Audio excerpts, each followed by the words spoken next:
That's right. Mr. Tomei's hip. He knows what the gains are. Just got done playing Among Us. I was the imposter. I made it deep, but I couldn't win. Next time. Today, class, we're talking about Reconstruction. It's our last lecture video for this unit. Next week, we're going to go in and go ahead and take the test. We'll talk more about that on Monday. But for now, let's wrap up this unit, and we're going to be talking about Reconstruction. Reconstruction refers to the period of time in the United States directly following the Civil War. It might be the most important time period in U.S. history, in my opinion. And I would make the argument that it is the reason we see and are currently seeing so many issues in our country, because the failures of Reconstruction have allowed our country to follow a dark and sad path, where we really have failed to address many of the social inequities that exist in our country. And hopefully at the end of this video, you might have a better understanding of what I mean by that. So let's go ahead and get into it. So to begin, let me move my screen so you can see the picture. After Lincoln and kind of after the Civil War, so directly, remember, in the last video we talked about Lincoln was assassinated by John Wilkes Booth. He's dead. This promoted the guy down here in the bottom right corner, Andrew Johnson, to the presidency. Johnson had to deal with the immediate fallout from the end of the Civil War. Primarily what to do with the war-torn South, as many of the cities were burnt to the ground, and many of those southern states and cities were still occupied by northern troops. Big question is, should we just allow those states to come back in? We're like, well, we won, you guys can come back now. Or do we do something else? Do we keep them on a leash? Do we put them out? Do we not accept them back in? These are questions that genuinely had to be answered. Even more important was, now what do we do with a large population, about 4 million black slaves who are now free in the South, who had very little resources, obviously no wealth whatsoever, little to none education, and have been historically just discriminated against their entire existence from birth. So how are we going to take care of those people? And that's what Reconstruction was all about. And that is what the goals of Reconstruction is to answer those questions. And those questions become answered, but the answers probably weren't the best answers. So because the Republican Party was the party that wanted to end slavery, they're the political party that would really come to power after the Civil War, kind of like the "ha-ha, I told you so." Republicans were voted in to the federal and state governments and were pretty supported. And believe it or not, there was once a time where the Republican Party was once the most progressive party in this country. It's definitely not that way today. After the war, there kind of was two sides of Republicans. There are radicals, and then there are moderates. And we're going to talk about the differences between that. Where can I put this to where you can see everything? I'll put it up here for now. Yeah. So radicals, oh boy, that's not a good place for it. Radicals wanted to punish the South. They wanted to prevent Southerners from voting. They wanted stricter restrictions on former Southern soldiers, right to run for office, the right to have weapons. They strongly supported more civil rights for former slaves, especially in the form of reparations, which your assignment is going to be all about. And they didn't really have any single famous supporters, but they had a lot of members of Congress, and they had a decent control within the Republican Party. So I'll move the screen over. And now we got to the moderates. The moderates were not as gung-ho to punish the South. They kind of saw the only way to really rebuild the country is that believed they were going to have to try and forgive the South and then rebuild the South. Um, as some of the things they were kind of pushing out, they were willing to forgive Southern soldiers and officials if they took an oath of loyalty to the Union, like some Boy Scouts honor type stuff. They supported civil rights to an extent, but not nearly as much as the radical Republicans did, especially in the idea and concept of reparations. Famous leaders include the three subsequent presidents, kind of this time period. Lincoln being one, followed by Lincoln was Johnson, and then Ulysses S. Grant, who was a war hero of the Civil War for the North, but then becomes president. They were all famous moderates. And so, kind of, there was a schism, a debate within the Republican Party. Do we punish the South or do we forgive and rebuild? And that was a very important question that was determined at the time and has really determined the fate of our country today.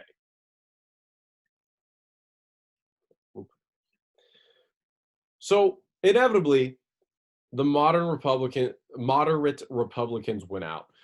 Their plan for Reconstruction is just was what won out. It kind of helps when you have the president who is a moderate, um, and just too much support within the Republican Party, and especially with support from the former Confederate South.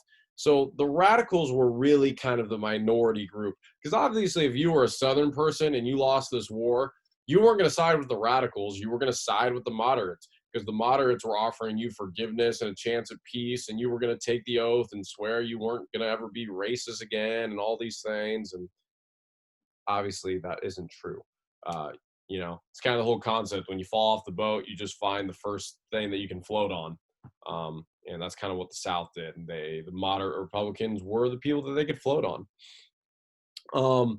The radicals didn't see that it was enough. The radicals were angry. The radicals felt that this was a huge mistake and that if we didn't address the South and if we didn't support the former slaves, that it was going to have long-lasting effects on our country.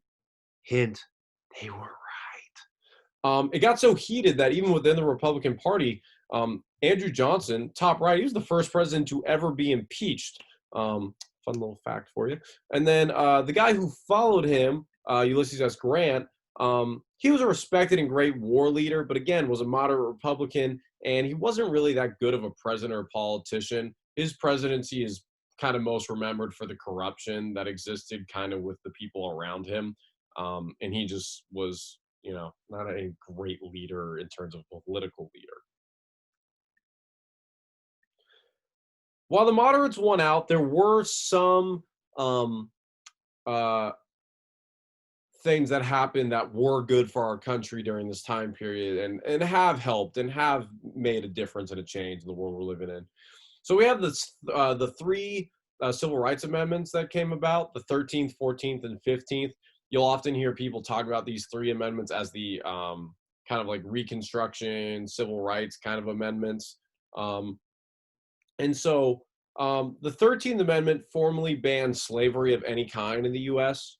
It was a formal declaration that says we're not going to do slavery anymore. Even though President Lincoln had the Emancipation Proclamation, that really didn't mean anything until the end of the war when the war was over. And then we had to get everyone to agree with it. And so that's why we have the 13th Amendment.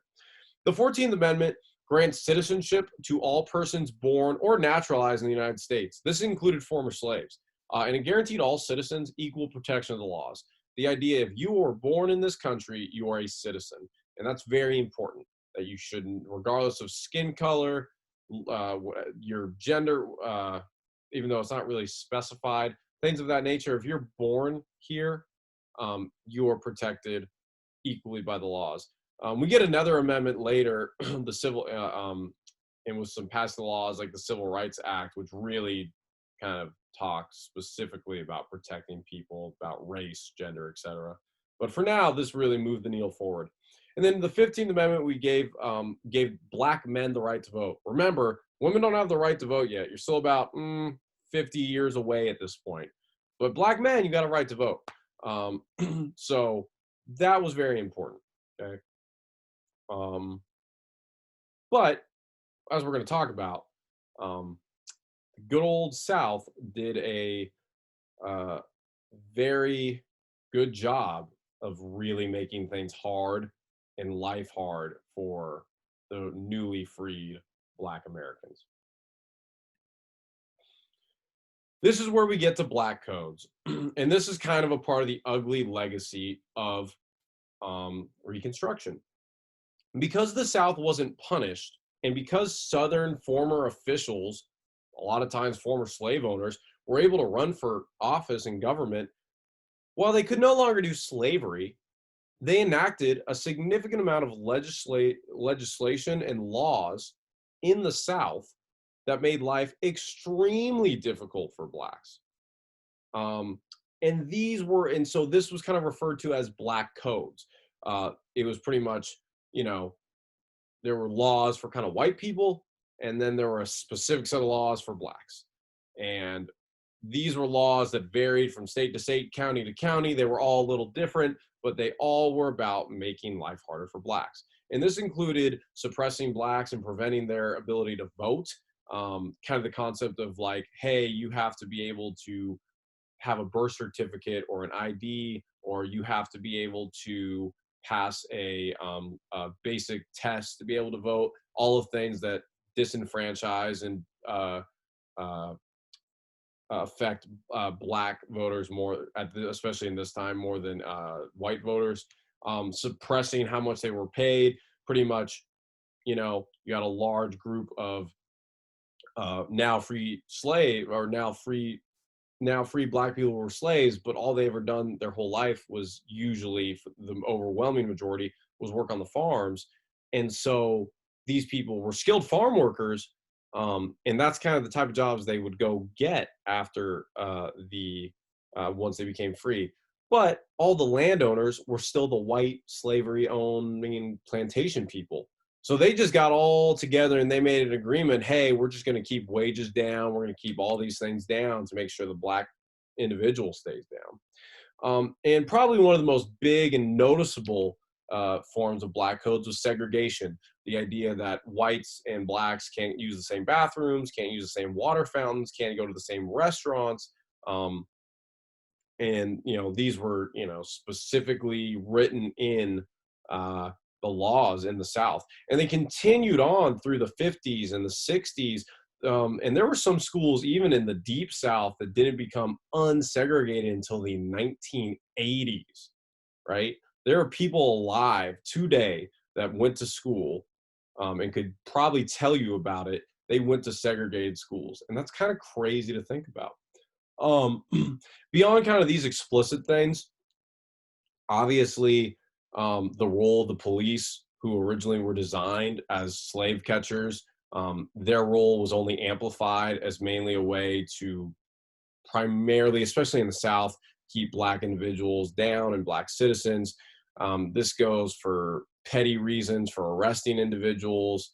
uh, Obviously, what has transpired throughout history, and we're seeing today, but like the murdering of black individuals. And again, when you're the police in the South at this time, you're going to get away with that. And that culture has permeated kind of the concepts around policing to today, where we see so many issues. And so it's very much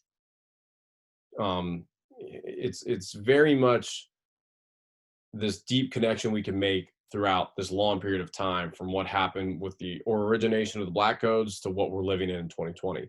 And ultimately the blame goes to the failure of the government to adequately punish the South and prevent former slave owners from running for political office. And this just greatly affected the lives of black Americans for generations to come. Moreover, we also saw the first rise of the KKK. Because again, just because the South loses the Civil War doesn't mean people are going to wake up the next morning and not be racist and not think blacks are subhuman. So the KKK is also known as the Ku Klux Klan. It's a racist organization that supports the idea of white supremacy, kind of the idea that blacks and whites should be separated and that whites are the higher race that should rule the world. It's a hate group.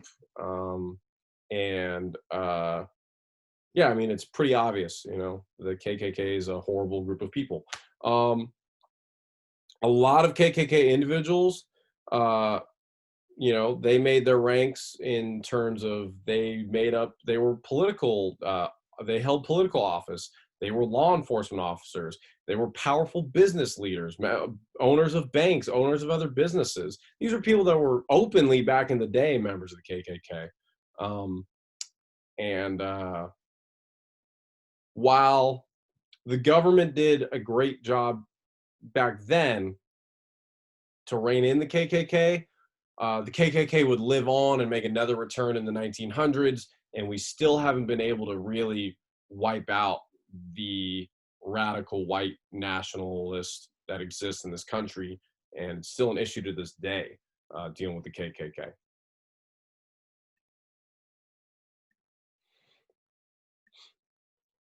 So, life for Black Americans following the Civil War. We kind of talked about it with the Black Codes, but while slaves were now free, they were significantly limited in their freedom and ability to make a life for themselves. Outside of the obvious racism that has existed and still exists in a lot of ways in our country, most slaves had little to no education. They had no wealth. They pretty much worked their whole lives as farm workers. It just really hurt their ability to have any type of social mobility, wealth mobility, um, and get hired for higher paying jobs. Um, the federal government gave no financial assistance or other resources for blacks following the Civil War. You might have heard about 40 acres and a mule. That'll make maybe a little bit more sense when you when you do the homework assignment. And as a result, a lot of blacks fled the South. They headed up north and they headed out west in search of a better life. But the majority of blacks still had to remain in the South. That's why if you were to look at the census map and you were to look at where the majority of black people live today in the United States, you're going to find that still today in the South, that's where we can find the majority of black population, our black population in the United States. What you see here is called the sharecropping. This was a form of work that was pretty common for black people after slavery. Again, it was the idea that all these plantation owners got together and they said, okay, we're all going to pay our workers the same. It's going to be really low. That way they're never going to be able to climb the ranks in life. And they still pretty much had to, do the things they were doing in slavery. Now they were just getting paid a little bit more. Really wasn't that different. And this just goes to kind of show the exodus of black people that left the South. So they settled in cities and they formed their own neighborhoods and enclaves, um, and so they spread kind of, a part of this is important because it spread, and we'll talk about this more in the Roaring Twenties. They spread their culture, music, cuisine, kind of the rest of the United States. And so we'll talk a little bit more about that in the Roaring Twenties. There were some, and there were a lot actually, black heroes during Reconstruction. Statesmen like Frederick Douglass, he's the guy in the top right. He fought his entire life for the advancement of black people. Harriet Tubman, kind of bottom right, who famously made 13 different separate missions to rescue slaves, and Sojourner Truth in the middle, famous black writer who wrote about the black experience in America. These are all people who, fought against a system that was designed to hold them down. And they made a successful life for themselves and are kind of American heroes despite all odds. And it's there goes to show you, that the testament of hard work, the test, and overcoming extreme adversity is possible. While hard, it can be done. So I want to highlight some of the black heroes of this time. Um, and this is kind of now we're wrapping up and we're getting to the end. What is Reconstruction's legacy? Um, in 1877, the final North troops leave the South, and we will consider this kind of the end of Reconstruction. It was my opinion, and I highlight this so much because I think Reconstruction is probably my most favorite topic of U.S. history. It's the reason our country's so screwed up today. We didn't punish the South as we should have, and we didn't support free slaves like we should have. Black Americans lag behind the rest of America and Americans in a variety of categories in terms of wealth, educational attainment, health outcomes. It's a direct result of racism and the failures ultimately of Reconstruction. Um, and so that's not to say, right, Black people can't be successful in this country. It's just much more challenging, especially if you live in certain place in our country because of the way our country's set up. Uh, really to target and really to keep down anyone who isn't white, and that's kind of the reality. And this kind of gives us to race in America. Um, it's important to talk about this because the world we're living in, especially right now in the United States, this is one of the biggest issues in our country. Race in America and racism in general is an undeniable social issue in our country and really has been since our inception. That's kind of what this whole first unit's really about. It's highlighting the history, but exposing the reality of our failures. And we have to come to grips with that. And there are people that don't want to come to grips with that. Our relationship with race is completely different than how race is viewed in other parts of the world. If you were to go anywhere else, race and racism is not viewed in the same lens. It's much more unique to us. It's much more personal. It's much more ugly and visceral here in the United States because of our ugly parts of our history. And it's ingrained into our government, into our society, whether it be deliberate or subconscious, things you don't even realize. Um, and these reigns not just for Black Americans, but really for all Americans, anyone who isn't white. These are issues regarding, uh, police murdering Black people, Trump's racist beliefs about Latinx Americans and all they're good for, the blind hate that came towards the Arab and Muslim communities after 9/11, and recent attacks and views towards Asian people in response to the COVID-19 pandemic. It only proves my point. Um, and it is important and it is paramount that we talk about these things and we openly discuss them. And sometimes that means it's going to be forcing some of us to feel uncomfortable. But that's the only way we're only going to ever going to get better. That's the only way we're ever going to grow and improve. And we cannot erase our history. We have to accept the ugly parts of it, no matter what any individual says we should teach you or how we should teach you. I'm always going to teach you the truth. Um, So with that, that's all I have for you guys. That's the video. We will talk more about this in class and be on the lookout for the assignment. And I will talk to you guys later. Take care.